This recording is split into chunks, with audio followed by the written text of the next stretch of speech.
Assalamualaikum, Namaskus. Apa kabar? Semoga kalian semua selalu dalam keadaan sehat walafiat dan tetap semangat belajarnya ya. Baik, pada video kali ini kita akan belajar latihan soal IPA tentang perubahan pada benda. Baik, kita awali dengan membaca basmalah. Bismillahirrahmanirrahim.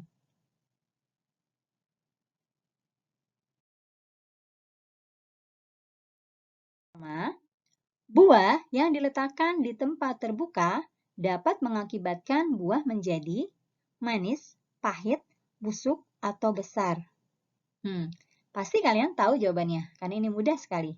Ya, buah yang diletakkan di tempat terbuka tentu dapat mengakibatkan buah menjadi busuk. Lemari besi dapat berkarat pada ruangan yang kering, panas, gersang, atau lembab. Nah, seperti yang kita ketahui, bahwa proses perkaratan itu disebabkan oleh air dan udara. Nah, udara atau ruangan yang lembab ini adalah udara yang mengandung uap air. Jadi, kondisi ruangan yang lembab ini dapat menyebabkan lemari besi berkarat. Jadi, jawabannya yang D, yaitu lembab. Jendela rumah agar tahan terhadap air hujan sebaiknya dilakukan pengukiran, pemanasan, pembakaran, atau pengecatan. Ya, jelas yaitu pengecatan. Dengan dicat, maka jendela rumah akan terlindung dari air hujan yang dapat menyebabkan pelapukan. Makanan yang busuk dapat dikenali dari hal-hal berikut kecuali baunya, tentu saja ya. Lalu warnanya juga bisa. Lalu harganya, atau bentuknya. Ya, makanan yang busuk itu dikenali dari hal berikut kecuali, yaitu harganya. Harga tidak menentukan makanan itu busuk atau tidak. Perubahan wujud benda yang tidak disertai dengan perubahan sifat dinamakan perubahan kimia, perubahan fisika, perubahan alami, atau perubahan buatan. Ya, perubahan wujud benda yang tidak disertai dengan perubahan sifat dinamakan perubahan fisika. Berikut ini adalah benda yang mudah lapuk kecuali kaca, kain, kertas, atau kayu. Tentu saja kaca ya. Kaca tidak dapat lapuk, kaca hanya dapat pecah. Sedangkan kain, kertas, dan kayu itu mudah lapuk. Perkaratan dapat terjadi dengan mudah di daerah sekitar pantai karena apakah A. Air di daerah pantai mengandung kadar vitamin yang tinggi? B. Air di pantai sangat jernih dan banyak? Atau C. Air di sekitar pantai bercampur dengan pasir? Atau yang D. Air di sekitar pantai mengandung kadar garam yang tinggi? Nah, ternyata salah satu yang menyebabkan perkaratan adalah kristalisasi garam.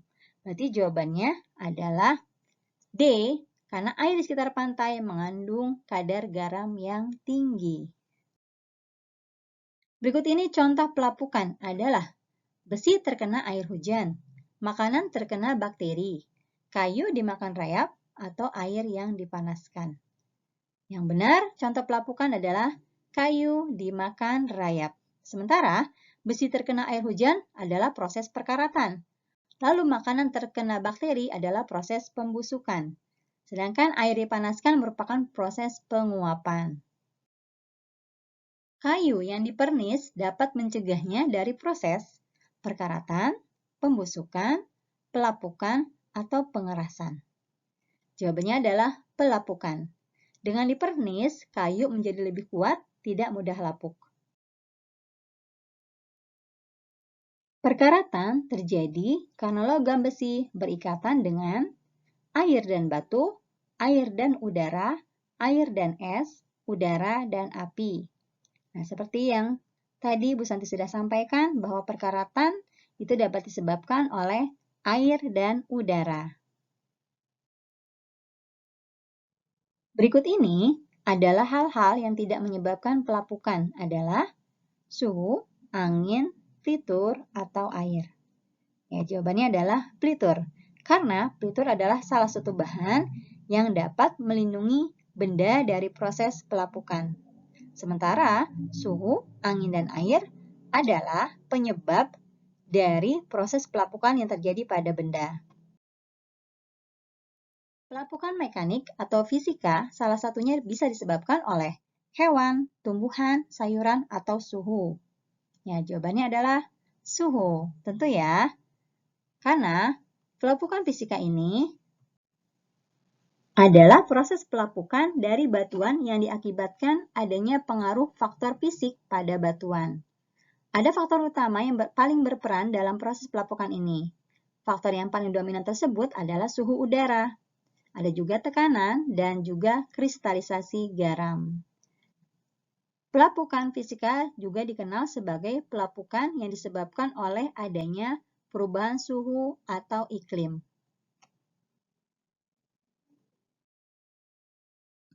Hewan yang dapat menyebabkan pelapukan pada kayu adalah kucing, ayam, rayap, atau nyamuk. Nah, tentu saja kalian sudah tahu jawabannya ya, yaitu rayap. Kayu agar tahan lama bisa dilapisi dengan minyak goreng, oli, air aki, atau pelitur. Ya, tentu saja jawabannya adalah pelitur.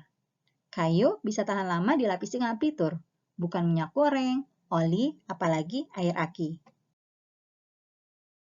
Pelapukan yang disebabkan oleh pertumbuhan jamur termasuk pelapukan biologi, kimia, fisika, atau alami. Jawabannya adalah biologi. Jenis pelapukan biologi merupakan jenis pelapukan batuan yang dilakukan oleh organisme melalui aktivitasnya di sekitar lingkungan batuan tersebut berada. Dengan kata lain, pelapukan biologi ini terjadi karena disebabkan oleh makhluk hidup. Pelapukan ini terjadi karena adanya peranan organisme-organisme tertentu. Adapun organisme-organisme yang berperan dalam pelapukan ini antara lain bisa berupa binatang, tumbuhan, jamur, bakteri, atau bahkan manusia. Ya, jadi jamur salah satu organisme yang menyebabkan pelapukan ini. Ada juga binatang seperti rayap. Berikut ini contoh peristiwa yang dapat merubah bentuk benda, kecuali perkaratan, pembusukan, pelapukan, atau pengemasan. Yaitu pengemasan. Pengemasan tidak dapat merubah bentuk benda, kecuali bendanya dihancurkan.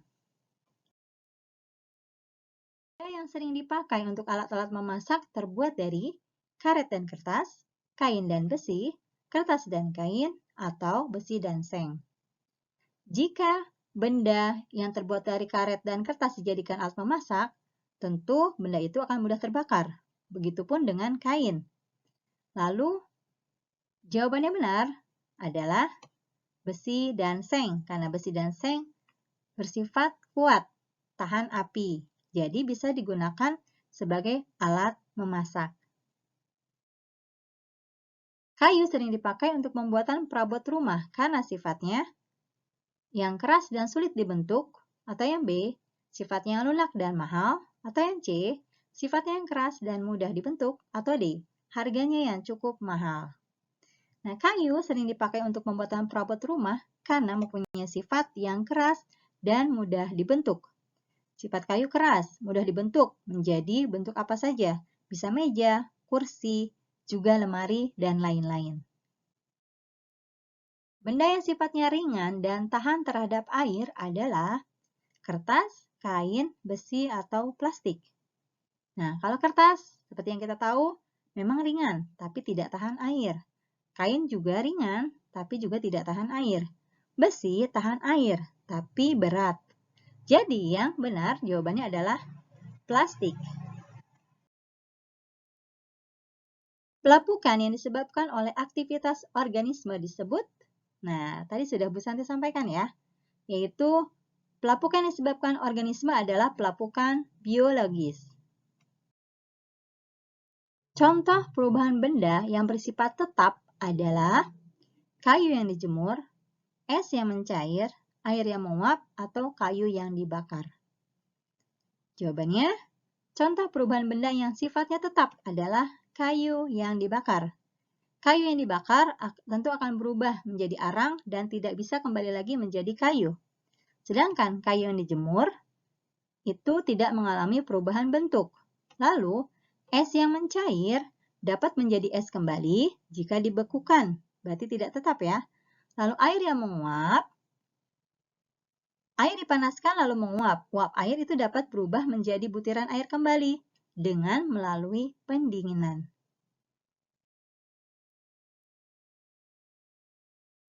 Kemudian, latihan soal IPA pada hari ini, tugas kalian adalah ada dua ya. Yang pertama, yang pertama adalah kalian siapkan alat dan bahannya, yaitu satu, paku baru, ukurannya bebas, tapi Bu Santi sarankan berukuran 10 cm, lalu gelas plastik dan air. Caranya, kalian isi gelas dengan air hingga seperempat bagian. Lalu, masukkan paku hingga sebagian paku berada di atas permukaan air. Jadi, sebagian di dalam air dan sebagian di atas permukaan air. Lalu catat di buku tulis perubahan pada paku seminggu kemudian. Setelah itu, foto catatan tersebut. Perubahan apa yang terjadi pada paku? Lalu setelah itu, fotolah ketika awal paku dimasukkan dan foto kembali seminggu kemudian. Jadi, foto pakunya dua ya, yaitu ketika awal paku dimasukkan ke dalam gelas dan ketika seminggu kemudian. Setelah itu, terakhir, upload foto catatan dan foto paku tersebut ke link tugas. Lalu tugas yang kedua adalah, pertama alat dan bahannya berupa roti tawar 2 potong, gelas plastik 2 buah, dan air secukupnya. Caranya, masukkan roti ke dalam masing-masing gelas plastik. Berarti satu roti masukkan ke dalam satu gelas. Lalu teteskan sedikit air ke dalam salah satu roti. Salah satu saja ya, yang satu jangan diberi air. Setelah itu, letakkan kedua gelas di tempat yang teduh. Teduh bisa lembab ya. Setelah itu, amati roti setiap hari selama 1 minggu. Catatlah perubahan pada kedua roti tersebut. Dan fotolah hasil catatan tersebut.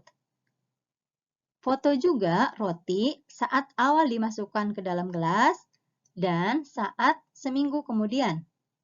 Upload foto catatan dan foto roti pada link tugas. Nanti linknya akan bisa diberikan di grup WA ya. Baik, berarti ada dua tugas ya. Yang pertama, mencatat tentang perubahan yang terjadi pada paku. Yang kedua, mencatat perubahan yang terjadi pada roti. Baik, tugas ini kalian kumpulkan pekan depan pada pelajaran IPA selanjutnya. Itu saja teman-teman. Selamat mengerjakan ya.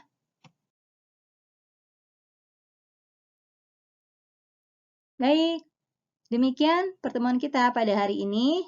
Semoga bermanfaat, semoga kalian dapat memahaminya. Dan Bu Santi mohon maaf bila dalam penjelasan Bu Santi ada salah. Sampai jumpa lagi, kita akhiri dengan membaca hamdalah. Alhamdulillahirrabbilalamin. Assalamualaikum warahmatullahi wabarakatuh.